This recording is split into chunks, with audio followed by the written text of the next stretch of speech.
first test in New Mexico by the United States in 1945, 2,475 nuclear weapons have been detonated across the globe. Over 85% of those detonations have come from only two countries, however, the United States and the former Soviet Union. Only 2 of those thousands of detonations were ever used in a war, the ones dropped on Hiroshima and Nagasaki during World War II by the United States. But those bombs were very small compared to modern weaponry. The Hiroshima bomb produced an explosion of 15 kilotons, or 15,000 tons worth of TNT. The bomb dropped on Nagasaki had an explosion of 21 kilotons, but how much bigger can nuclear weapons possibly get? The answer is, terrifyingly, much, much bigger. The largest nuclear weapon currently in the United States arsenal is the B-83, which can produce a blast of 1.2 megatons. To understand the scale from here out, 1 megaton is equal to 1 million tons of TNT, and that is equal to 1,000 kilotons. Remember that the Hiroshima blast was just 15 kilotons, so that means that the B-83 produces a blast 80 times more powerful than that.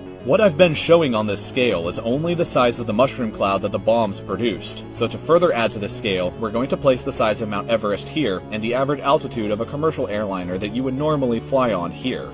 So, the Castle Bravo bomb is the largest nuclear weapon ever tested by the United States. It produced a blast of 15 megatons, or about 1,000 times the scale of Hiroshima. But even that pales in comparison to the largest nuclear weapon ever detonated. In October 1961, the Soviet Union created the largest man-made explosion ever in human history when they detonated this device, known as the Tsar Bomba, here over this territory known as Novaya Zemlya. The bomb detonated with an astounding force of 50 megatons, or about 3,333 Hiroshima blasts. It was so powerful that it almost destroyed the plane that dropped it, shattered windows as far away as Norway and Finland, and the shock waves created by the bomb circled around the entire Earth 3 times. But this test was actually just a scaled-down version of what was theoretically possible. Although never tested, the Soviets did have plans to create a bomb that would be twice as powerful as even the Tsar Bomba, a bomb so powerful that it would have produced a mind-boggling 100 megaton blast, or about 6,666 Hiroshima blasts altogether. To get another sense of scale, let's imagine that Times Square in New York City would be the epicenter of these blasts. You can test this stuff out yourself on the website NukeMap after watching this video. I'll provide a link for it after the end, but let's see the results first. First off, we're going to show the size of this detonation, which was caused by the recent North Korean test in 2013. Following this, here's the size of the Hiroshima detonation, which isn't really that much bigger, but let's move on to the B-83 bomb that we were talking about.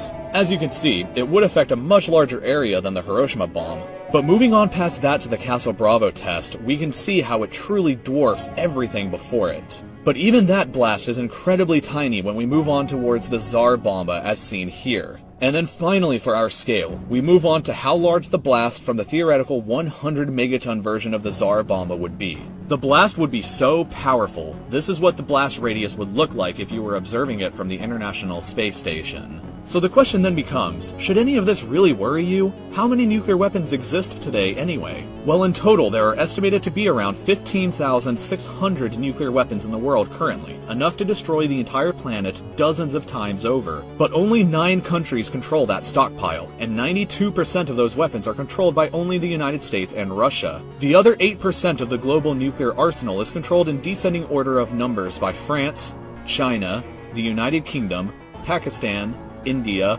Israel, and North Korea. Israel is, however, highly secretive about its nuclear program and has never publicly confirmed nor denied the existence of their nukes. It's just one of those things where everybody knows that they have them, but nobody really comes out and says so. Unless your name happens to be Mordecai Vanunu, a man who did reveal details about Israel's nuclear program and spent 18 years in prison, including over 11 years in solitary confinement. Also interesting to note, South Africa used to be in possession of 6 nuclear weapons because the past apartheid regime was afraid of the 79% of the population that couldn't vote and communists trying to overthrow their government, but they eventually agreed to dismantle all of them, which makes South Africa the only country to ever acquire nuclear weapons and then voluntarily get rid of them. Well, unless you don't count Ukraine, Belarus, or Kazakhstan, which all had nuclear weapons for a brief amount of time after they declared their independence from the Soviet Union in 1991. Ukraine is particularly awkward because after their independence, they found themselves in possession of over 5,000 nuclear weapons, which would make Ukraine for a brief period the world's third largest nuclear power and probably one of the most powerful countries on Earth as a result. They agreed to hand them all over to Russia in exchange for a super serious promise that nobody would violate their territory or borders in the future, and we all know how that turned out.